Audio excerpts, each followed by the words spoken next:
ರಾಜ್ಯದಲ್ಲಿ ಮುಂದುವರಿದ ಹೃದಯಾಘಾತ ಸಾವಿನ ಸರಣಿ. ವಿಜಯಪುರದಲ್ಲಿ 18 ವರ್ಷದ ಯುವಕ ಬಲಿಯಾಗಿದ್ದಾನೆ. ಶಿವಣ್ಣಗಿ ಗ್ರಾಮದ ಸಿದ್ಧಾರ್ಥ ಬಸವರಾಜ್ ಬಡಿಗೇರ್ ಸಾವನ್ನಪ್ಪಿರುವಂಥದ್ದು.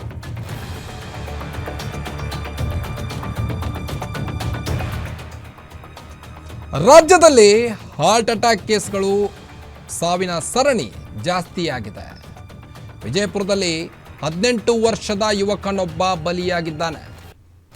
ಶಿವಣ್ಣಗಿ ಗ್ರಾಮದ ಸಿದ್ಧಾರ್ಥ ಎಂಬಾತ ಸಾವನ್ನಪ್ಪಿರುವಂಥದ್ದು. ಸಿದ್ಧಾರ್ಥ ಬಸವರಾಜ್ ಬಡಿಗೇರ್ ಮಲಗಿರುವಾಗಲೇ ಸಿದ್ಧಾರ್ಥ್ಗೆ ಹೃದಯಾಘಾತವಾಗಿದೆ. ತಾಯಿ ಟೀ ಕುಡಿಯಲು ಎಬ್ಬಿಸಿದಾಗ ಎದ್ದೇಳದ ಮಗ ಮಲಗಿದ್ದಾಗಲೇ ಸಾವನ್ನಪ್ಪಿದ್ದಾರೆ. ಬೆಳಗ್ಗೆಯಿಂದ ತಂದೆ ಕೆಲಸಕ್ಕೆ ಸಹಾಯ ಮಾಡಿದಂಥ ಮಗ ಸ್ವಲ್ಪ ಕೊಂಚ ವಿಶ್ರಾಂತಿಗೆಂದು ಮಲಗಿದ್ದಾಗಲೇ ಉಸಿರು ಚೆಲ್ಲಿದ ಪುತ್ರ. ದ್ವಿತೀಯ PUC ಮಾಡ್ತಿದ್ರಂತೆ ಸಿದ್ಧಾರ್ಥ್ ಅವರು.